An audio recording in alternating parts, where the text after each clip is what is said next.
We're joined now by Eddie Punch, the General Secretary of the ICSA. Thanks for coming up to us, Eddie.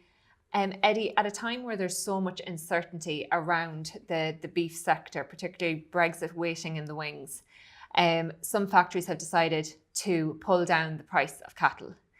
What is the ICSA and what are you yourself doing to try and reverse the situation? Yeah, look, we've had protests outside meat factories, but the issue at the moment is there's a lot of cattle and factories are taking huge advantage of the surplus of cattle that have been available throughout the winter and the early spring period. I think at this stage our focus is on live exports. It's got to be more and more live exports, and lucky enough, I think there are signs now that Turkey is re-emerging as a potential destination for cattle. We also know there are some cattle going out to Libya this week as well. And we can't have enough live exports because it's quite clear that the meat industry is unable to deliver a reasonable price to farmers for the amount of stock we have. And we see a number of things here. We think that the Cherbourg blockage needs to be sorted and fast. And I think the dairy industry has a responsibility here to, for a very small amount of money, put in place, fund the extra lairage facilities that are required in Cherbourg.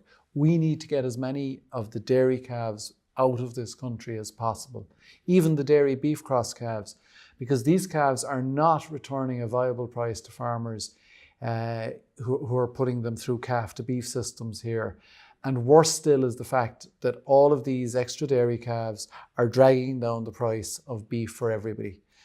We have too many calves, and the beef industry has demonstrated time and time again that it will be absolutely ruthless in cutting price to farmers for every excuse possible. And obviously with Brexit now, it's a really difficult time for farmers. Eddie, you mentioned there about the dairy industry taking responsibility for the funding of new lairages out at Cherbourg.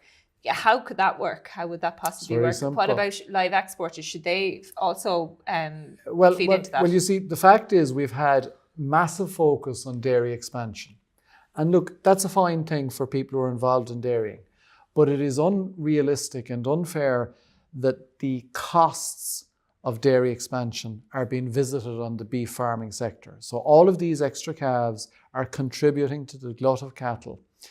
And we can't see any way in which farmers can make a realistic profit out of feeding some of particularly the Jersey cross and Kiwi cross calves. Well, some of those are not suitable for any markets, but the focus on dairying has not been to provide a calf that's suitable for a profitable calf to beef system.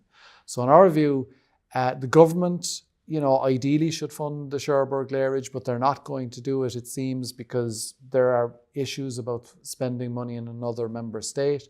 There is nothing to stop the dairy industry paying, and this is tiny money, Claire, to pay for extra lairage facilities in Cherbourg.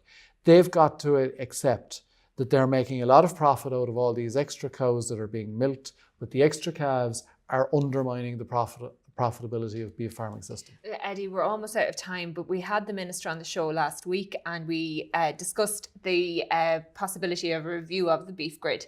As you mentioned, now he said the department would be willing to facilitate a review if it's what the industry and farmers want. Is that something you'd take him up on? We would, yeah, because the grid is penalising farmers with poor cattle. But farmers with good quality cattle are being squeezed because they're too heavy, they're too this, they're too that. Nobody is getting the benefit. It's not cost neutral anymore. And we think it's also far too complex. And we'd like to see a simplified grid that delivers real margins to quality cattle. Eddie, we'll have to leave it there. Thanks for joining us.